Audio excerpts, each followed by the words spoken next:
Sue Ramsbottom and Martin Breheny as we look ahead to the women's football final, and we'll be seeing, by the way, which of our experts was most accurate in their football predictions throughout the year. But first, to that return of Galway's team. Marty Morrissey hitched a ride on Galway's magical mystery tour. I dreamt I'd wear the jersey on All-Ireland final day. Stand out there in Crow Park with the mighty part to play. We'd come out of the tunnel to a great big Galway roar.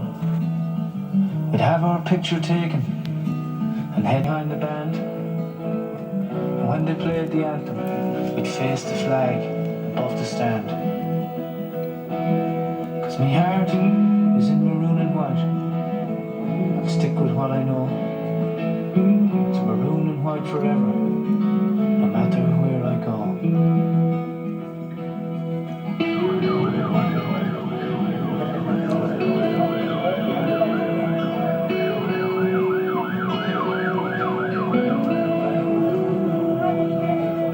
Then on Monday evening, when we bring the cup back home, the bonfires will be blazing all along the road. Oh, my heart is in maroon and white. I'll stick with what I know. It's maroon and white. Anthony, you've done the job with Galway, you're on your way home. Maybe you could just give us an inner feeling of the way you feel at this moment. Well, it's getting better by the minute, but it's a fantastic feeling. Everybody on this coach, there's a fantastic feeling of accomplishment, and that feeling is there with me as well. It's peaceful, but I suppose it's the calm before the storm when we get into Athlone and from there on to Galway. But it's fantastic. It's great. Monday after winning an All-Ireland title, I have never experienced it at senior level before. I'm really enjoying every second of it. That's John. Whatever he's doing 100% of the time. So I don't find it difficult. I'd be less happy actually if he wasn't putting in 100% because he likes to do whatever he does very well, and that's great. So we're very proud, delighted for it. Personally, I'm thrilled for him, that it's come right at last. The lads were tremendous. Delighted. Well, it's incredible, really. We're on the high at the moment. I don't think I'd say we're getting further down the journey and hit us we see the supporters. Something I'm looking forward to. I'll cherish it all my life, I'd say. I think this means a lot more to Connacht, I think, even than to Galway, and it's been played like that all along. I mean, John Mohan started last year and John O'Mahony kept it on this year. And while a win would have lifted Kildare, I think, it's doing an awful lot for Connacht. Just the man I was looking for. What do you think of this train and the journey home? We do. Hello, Sean. Where am I? I'm Michael Lester. How are you, Sean? I think that's what I had there for a second.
Right.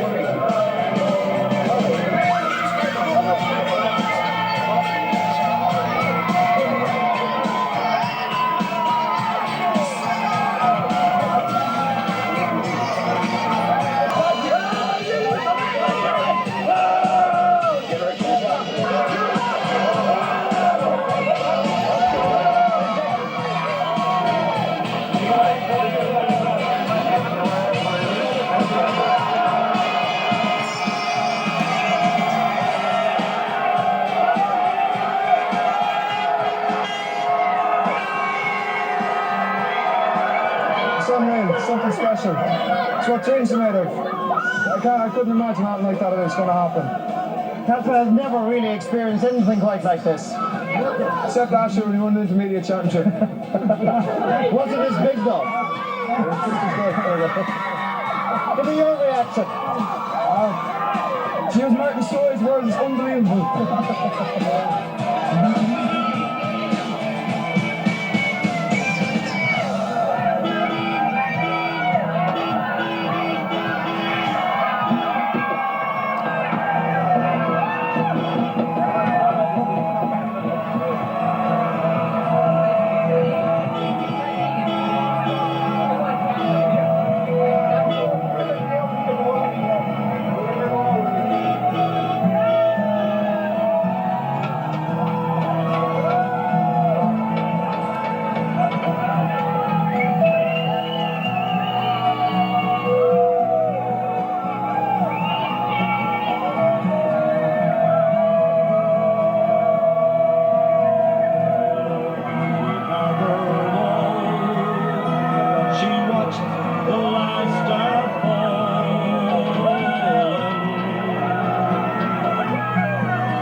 Great pictures, aren't they? Well, Martin Brennan is with us, who has been going on about Galway in the programme all year, and you had a bet on them in the final and everything. Well, I had to really 11 to 5, the odds were outstanding, but just thinking, watching that there, can you imagine David Beckham appearing down in Calsar, Barna, Jarrett, or Kilkenny, or any the other places? And nothing can ever mean as much to any county as to see that, a county win All Ireland for 32 years.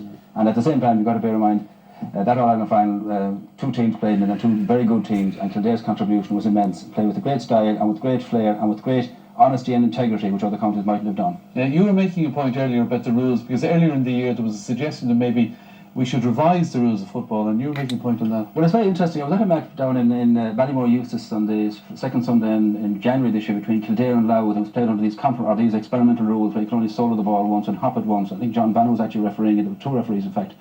And this was all designed to stop. The argument was that players who soloed the ball were attracting fouls. I mean, you could get rid of a great talent like Michael Donald and all these other players have if you were to get rid of the solo. So I think there's nothing wrong with Gaelic football if two teams go out to play. There's went out to play last Sunday, and it's very interesting, by the way, Des. You know where Galway started last Sunday morning? They actually started in Lansdowne Road. They actually had a run out in Lansdowne Road as part of the build-up to the All Ireland final. The back pitch was Lansdowne Road, so they ended up with the All Ireland title. So great sporting cunism there. Yeah. But the boost for Connacht.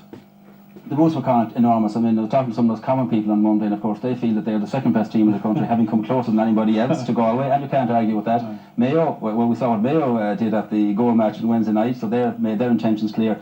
And this is it, the load is lifted. I suppose Corofin lifted this year winning the club title. Now it's being lifted, and now it's Connacht football is back. And therefore that makes Leitrim the third best team in the country. Well, thanks for that, Martin.